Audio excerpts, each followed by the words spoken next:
Welcome. You are about to take a journey to a place of the divine love within with Deborah Buffet on the Love by Intuition show. For the next hour, allow her to prepare you in becoming a magnet for a profound love-infused relationship by identifying and focusing on solutions through love. Awaken the light within and let your essence shine.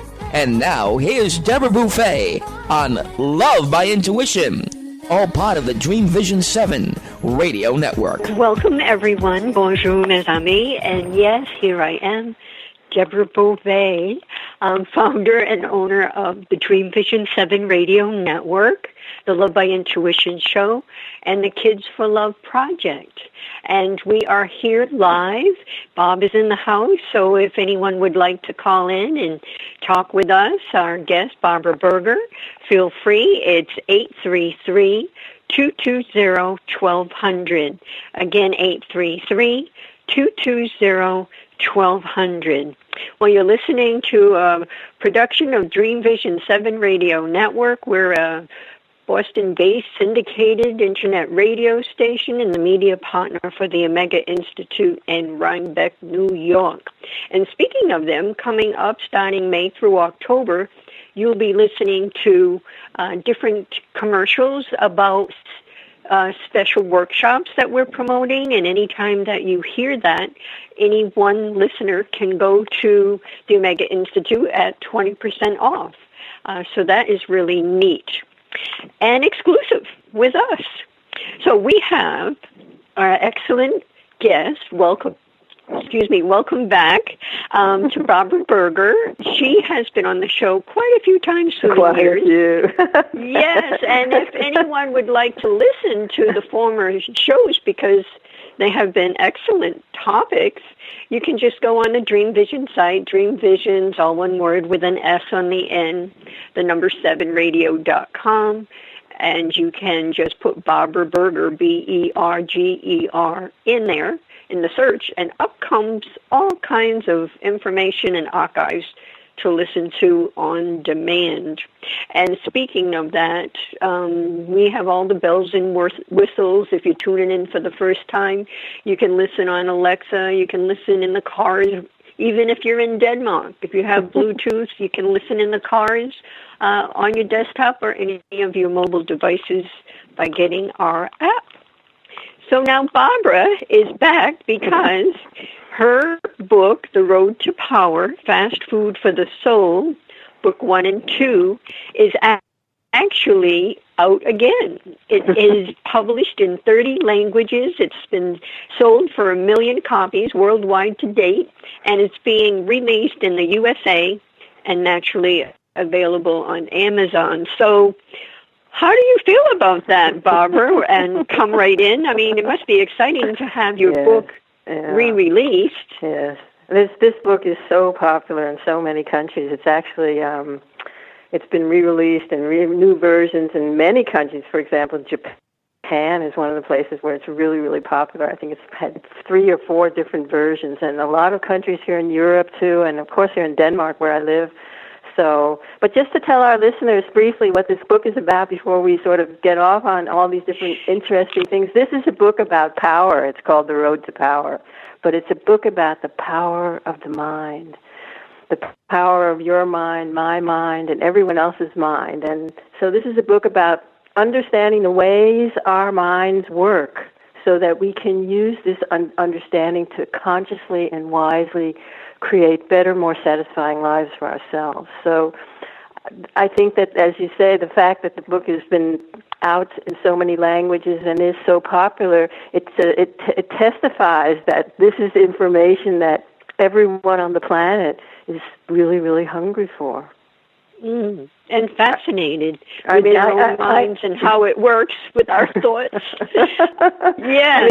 I get letters. I have gotten so many letters, emails, messages, Facebook, whatever, about people that tell me that this was the book that opened their eyes to this power and changed their lives. I mean, I have had so many people say that, so it's, for some reason, there's something about this book.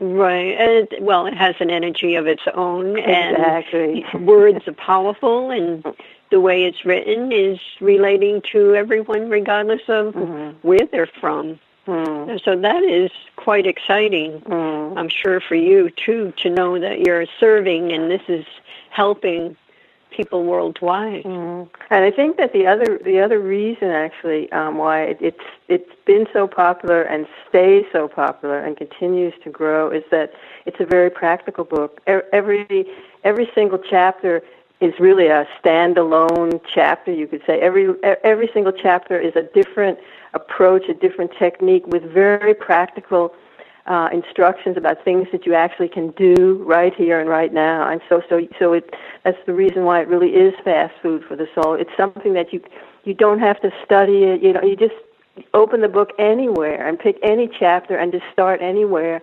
and you will get instant results. Perfect. So you have a story of how this book was given to you. Share that, because it's always neat to find out what brought someone to write a book. Well, this story is really, really interesting, and it's also, for me, it actually explains why the book is so powerful and it has its own life. It started like this. When I was some years ago when I wrote this book, I was a single mother here in Denmark, and I have 3 sons, and I was working very hard. I had my own business, trying to make enough money to survive and feed my kids and do all of the regular stuff that we do. And I was really, really stressed out of my mind. And so when we got to summer, I decided that I needed a break from everything. So I told all my friends and all my business contacts and everyone I knew that I was going far, far away, and that I was going to be gone for 3 weeks. And I left a message on my voicemail, my answering machine, on my computer, everything, that I was out of town. You couldn't get in touch with me. But I didn't go anywhere.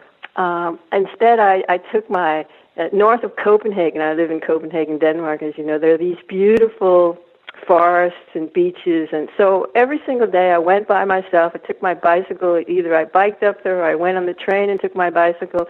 And for 3 weeks I went in the woods alone, and I meditated and I prayed, and I went down to the beaches, and I did just for myself, and I went in the silence and was very blissful, and I calmed down. And then on the very, very last day of these 3 weeks, I went down to the beach, and there was no one there, and the sun was setting, and I was just sitting there very quietly, feeling really, really well.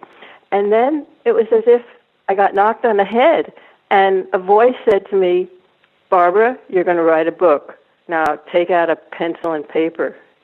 And I thought, oh, my God. I had nothing like this had ever happened to me before. That was the first time. Yeah. And I thought, okay. And so I took out pencil and paper, and then the voice said, "You're going to write a book, and the name of the book is going to be The Road to Power. Write that down." So I did. And then the voice said, Chapter 1, the title of Chapter 1 is, and then it gave me the name of the chapter, and this chapter is going to be like that. And then Chapter 2, it dictated the whole book, every chapter, the title of every chapter, and what I was going to write about. And then it said, "Now go home and write it." And then it disappeared. And I thought, oh, my God. So then I did go home, and, of course, it was such a powerful experience that I wrote it down. And it was very easy to write. It was just sort of like it was delivered to me. Everything was just, all I had to do was sit down, and it was there. And then after I was done, and then I thought, okay, and I already was a published writer here in Scandinavia. I have written many books before this. And so I sent this manuscript to my publisher at that time. And to my great surprise, I got a really, really scathing letter back from the editor saying that, that it was way too simplistic and they would never publish anything like this. And as an insult at the very end, she said, "This book is really fast food for the soul," as an insult. And I thought, oh, that's brilliant. So then I took that as a subtitle. I only had the title, The Road to Power. So after that, then I sent it to other publishers. Everyone rejected it. No one would do it. And then I thought, well, it just can't be right. It was just such a powerful experience, and the universe gave it to me, and I must do everything that I can to get this information out. And so I decided that I would take my meager savings and I would publish it myself, that I could afford, at that time printing was more expensive than today, I could afford to print 1,000 copies. So I did that. I decided to print 1,000 copies, and then I thought, if nobody likes it, if nobody wants it, I can give the books away, and at least I have fulfilled my end of the bargain, what the universe had asked me to do. Mm-hmm. Interestingly enough, at the same time, I was a mentor, coach, friend of Denmark's most famous woman writer. She was a best-selling author. Everyone in Denmark really loved her. She was a famous journalist. And she was in the hospital, had just been operated on for cancer. And I went to visit her, of course. And then in the course of when she was recovering in the hospital, I gave her this manuscript of this book, not because she was going to do anything with it, but I thought maybe the information in it would help her in her recovery. And then what happened was, the way the universe works, the day that I got the 1,000 copies delivered to my office was the same day where she came out of hospital. And then she wrote a full-page article, which came on the front of the Sunday section of Denmark's biggest newspaper, like the New York Times of Denmark, about this book. I didn't know that she was going to do this, about this book and how great it was and how much it helped her. And then, of course, everyone wanted the book. And so it became a bestseller in Denmark. And then after that, then Sweden and the other Scandinavian countries. And it has just spread by itself to all these countries. So it is as if it has its own life, this book. I don't really feel that it's mine in that way. It just finds out. It finds people. It finds... So anyway, it's a very, very powerful energy in this book.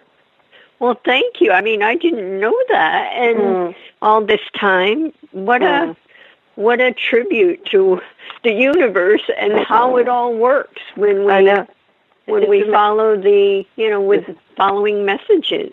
Well, it was like I think also when I think back to it, I had made myself quiet enough, peaceful enough, calm enough. I had gone into silence. So when I think about it now, it's like I was an open channel. I was not thinking about writing a book. I had no expectations to do anything like this. But somehow or other, I was chosen, I feel, to deliver this information. Mm. And so that's also why when I get all these messages from people, it's always a confirmation. All these people who contact me all the time, it's always the same message. This was the book that did it for me. So I feel very humble about that. Yeah, that's amazing. Mm. It's the universe. I mean, life here that we have day to day is one thing, but when we tap into that one life force, it's amazing what can be done. But you're correct in if you're filling your mind with all kinds of thoughts and half of them don't serve anyone, and it's a repetitive cycle in the mind, these kinds of things, these miracles of sorts, aren't going to present themselves because we're too consumed. Exactly. We're too busy. Space. Mm-hmm. Yeah, and you had a lot of space in there, out in the nature and the beautiful ocean. So wow, that is something. Do you have I know there's a lot of pieces to the book. Do you have a favorite chapter or a favorite topic that always comes to the surface for you?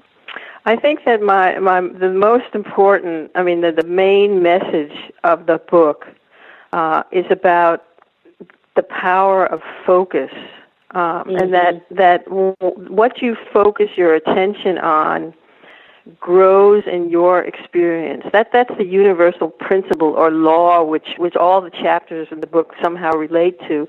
But I think that the key to that, the reason why the book's message is so powerful, is that it keeps hammering home that you are the choice maker in your